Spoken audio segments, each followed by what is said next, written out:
it's hard enough trying to teach and trying to get every pupil to achieve, but you're walking into the unknown every day. You don't quite know what to expect and what is going to be thrown at you. And, this is another reason there's a recruitment crisis. Now, a new survey suggests there's been a rise in sexual threats by students against teachers.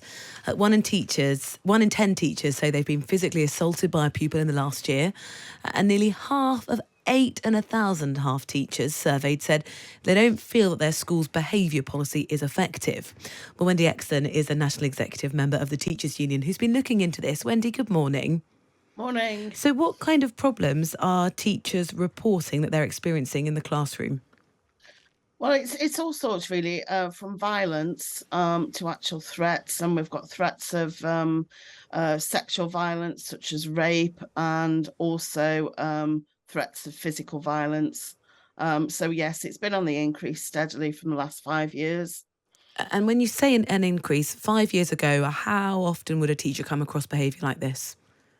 Rarely. I've been a teacher for 28 years, and it was very, very rare. And when it did happen, it was dealt with, and dealt with quite severely. And as a result, it did rarely happen. But we've seen an increase during the last 5 years. I would say it's a daily occurrence now.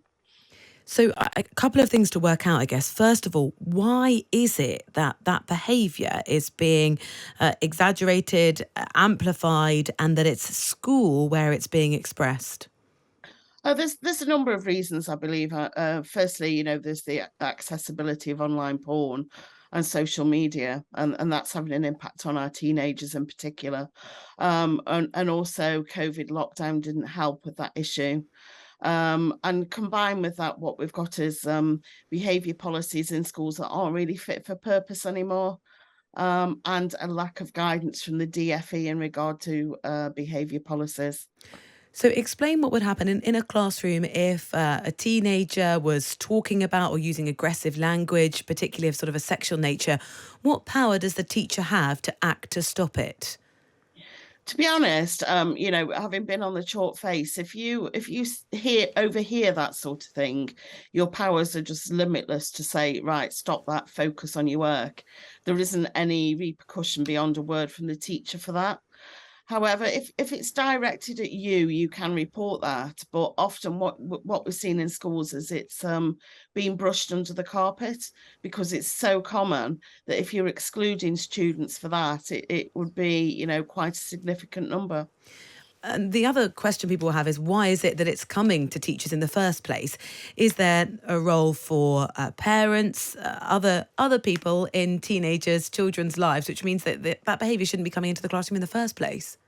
No, absolutely. You're completely right there. But what we've got is parents who don't think their children are accessing these things online, or don't realise the extent of what they're doing with their mobile phones or tablets. And I think parents need to be a bit more savvy as to what their children are up to online. The Department for Education has said no teacher should feel unsafe or face violence in the workplace. We're taking action to improve pupils' behaviour to ensure that every school has a safe and respectable environment. What policies do you think need to be put in place to actually ensure that happens? Well, what the government has done is that they've muted these behaviour hubs, which I don't really believe is the answer, because what we need is a behaviour policy that can Sorry, be just explain to us implemented. what is that hub? Well, to be honest, as teachers, we don't really know. It's just been introduced. A behaviour hub is going to be, a team of people that are going to help and assist. But I think where it lies at is a behaviour policy that can be implemented, and that head teachers will be supported in dealing with exclusions to do with sexualised behaviour. So you think exclusion, a greater use of exclusion, is the answer? Not necessarily. I mean, I've never been an advocate for exclusion unless you absolutely have to. But isolating students and socially isolating them for a day or so's punishment is really effective. And that doesn't affect the children being, in the community, and the issues there. But unfortunately, due to funding, these are very hard to staff. These internal exclusion rooms. Um, but at the end of the day, I think children need firm boundaries in the sand as to what is acceptable and what isn't. And at the minute, that simply isn't there. And this must be for many teachers something that they just think, I don't need to put up with this every day. Oh yeah, absolutely. I mean, it's hard enough trying to teach and trying to get every pupil to achieve, but you're walking into the unknown every day. You don't quite know what to expect and what is going to be thrown at you. And this is another reason there's a recruitment crisis. Wendy, thank you very much for talking us through the details of this survey that found that 1 in 10 teachers have been reporting they've been physically assaulted by a pupil in the last year. Wendy Exton is the National Executive Member of the Teachers Union, talking us through what she thinks need to be done to better protect, well, both pupils, other pupils and teachers in the classroom.